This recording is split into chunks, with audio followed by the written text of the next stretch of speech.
नमस्कार दोस्तों, आपका स्वागत है एक्मे पब्लिकेशन के यूट्यूब चैनल पर। आज हम बात करेंगे 22 अप्रैल 2025 की समसामयिक घटनाओं की और उन पर पूछे जाने वाले संभावित प्रश्नों की। तो आइए देखते हैं आज का पहला प्रश्न। आज का पहला प्रश्न है, विश्व पृथ्वी दिवस कब मनाया जाता है? ऑप्शंस हैं 5 जून, 22 अप्रैल, 22 मार्च, 2 अक्टूबर। इसका उत्तर है 22 अप्रैल। विश्व पृथ्वी दिवस हर साल 22 अप्रैल को मनाया जाता है ताकि पर्यावरण संरक्षण के प्रति लोगों को जागरूक किया जा सके। इसकी शुरुआत 1970 में अमेरिका में हुई थी और इस वर्ष के दिवस की थीम अवर पावर अवर प्लानेट है। ये थीम अक्षय ऊर्जा के उपयोग पर जोर देती है ताकि समुदायों को एक स्वस्थ और सस्टेनेबल फ्यूचर मिल सके। आइए अब अगला प्रश्न देखते हैं। आज का दूसरा प्रश्न है, पोप फ्रांसिस का हाल ही में निधन हो गया है। वे किस महाद्वीप से पहले रोमन कैथोलिक पोप बने थे? ऑप्शंस हैं Europe, Asia, Africa, Latin America. इसका उत्तर है लैटिन अमेरिका। वेटिकन सिटी ने एक बयान जारी किया और उसमें बताया गया कि पोप फ्रांसिस का निधन हो गया है। पोप फ्रांसिस 88 वर्ष के थे और लगभग पिछले 12 वर्षों से रोमन कैथोलिक चर्च के प्रमुख बने हुए थे। वे पहले लैटिन अमेरिकी पोप थे और दुनिया भर में अपने विनम्र स्वभाव के लिए वो जाने जाते थे। लैटिन अमेरिका मतलब दक्षिण अमेरिका, क्योंकि वहाँ सारी लैटिन भाषाएं बोली जाती हैं। आइए अब तीसरा प्रश्न देखते हैं। क्लॉस श्वाब किस संगठन के संस्थापक हैं जिनके न्यास बोर्ड के अध्यक्ष पद से उन्होंने इस्तीफा दे दिया है? ऑप्शंस हैं IMF, WTO, WEF, यूनेस्को। इसका उत्तर है WEF। विश्व आर्थिक मंच यानी WEF के संस्थापक हैं क्लास श्वाब, जो कि उसके ट्रस्ट बोर्ड के अध्यक्ष थे। अभी उन्होंने इससे इस्तीफा दे दिया है।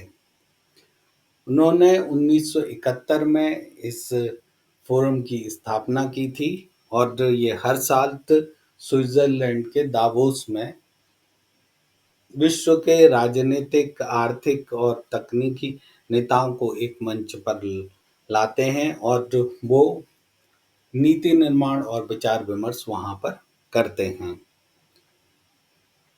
वे इस पद पर 50 वर्षों से अधिक समय तक रहे और उन्होंने इस मंच को आगे बढ़ाया।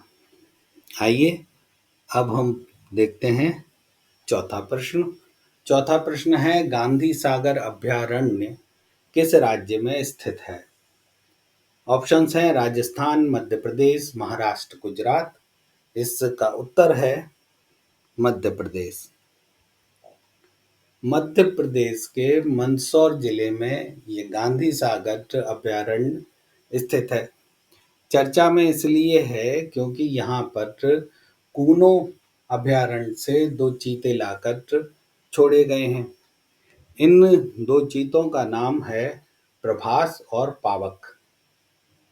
ये चीता पुनर्स्थापन कार्यक्रम का हिस्सा है और इसका उद्देश्य देश में विलुप्त हो चुके एशियाई चीतों की प्रजाति को फिर से बसाना है।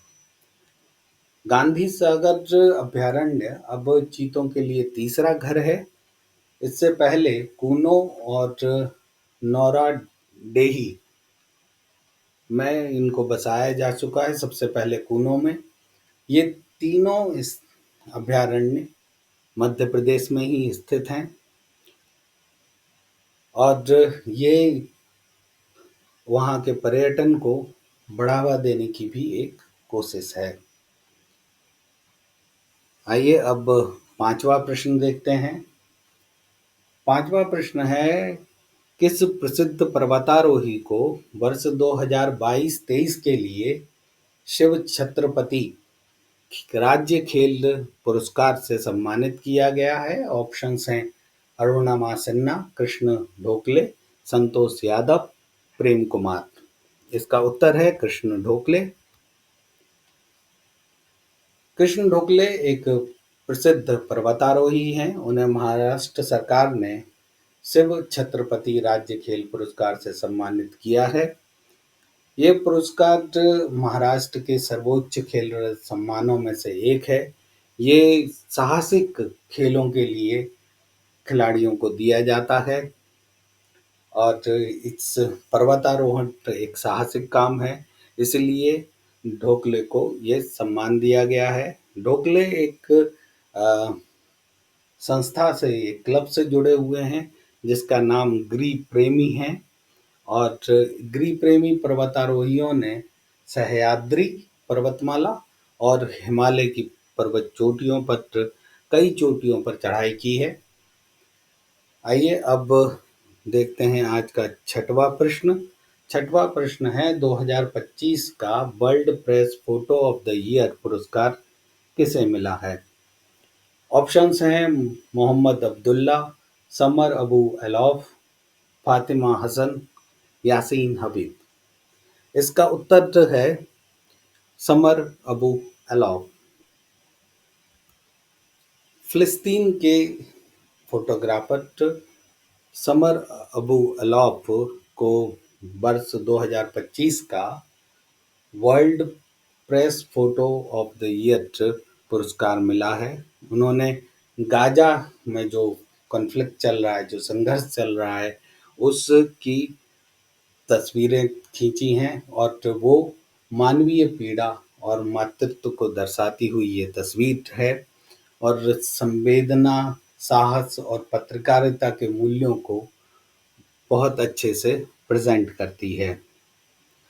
वर्ल्ड प्रेस फोटो फाउंडेशन द्वारा यह पुरस्कार दिया जाता है और यह इस श्रेणी में सबसे प्रतिष्ठित पुरस्कार है जो फोटो पत्रकारिता को सम्मानित करता है। आइए अब अगला प्रश्न देखते हैं। आज का सातवां प्रश्न है, भारत में जल्द ही किस देश से 8 अफ्रीकी चीतों को लाया जाएगा? ऑप्शंस हैं नामीबिया, केन्या, बोत्सवाना, दक्षिण अफ्रीका। इसका उत्तर है बोत्सवाना। मध्य प्रदेश सरकार ने यह बताया है कि जल्द ही प्रोजेक्ट चीता के तहत बोत्सवाना से 8 अफ्रीकी चीतों को मध्य प्रदेश लाया जाएगा। ये स्थानांतरण 2 चरणों में होगा। पहले चरण में 4 चीते आएंगे जो मई 2025 तक आ जाएंगे, शेष उसके बाद के महीनों में आएंगे। और ये चीता की पुनर्स्थापना के लिए ही एक बड़ा कदम है। चीते के जितने भी क्वेश्चन आ रहे हैं उनका सबका उत्तर मध्य प्रदेश ही आ रहा है, ये ध्यान रखिएगा। और चीता लुप्त भी, आखिरी चीते भी जो थे वो मध्य प्रदेश में ही पाए गए थे। आइए अब आज का आठवां प्रश्न देखते हैं। आठवां प्रश्न है, महिला संवाद अभियान किस राज्य द्वारा चलाया जा रहा है? ऑप्शंस हैं उत्तर प्रदेश, बिहार, मध्य प्रदेश, छत्तीसगढ़। इसका उत्तर है बिहार।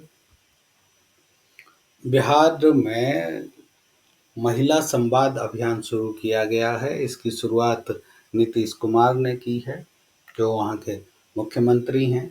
इस अभियान का मुख्य उद्देश्य महिलाओं को सरकारी कल्याणकारी योजनाओं की जानकारी देना है और उनकी समस्याओं का समाधान करना और सामाजिक रूप से उन्हें मजबूत बनाना है।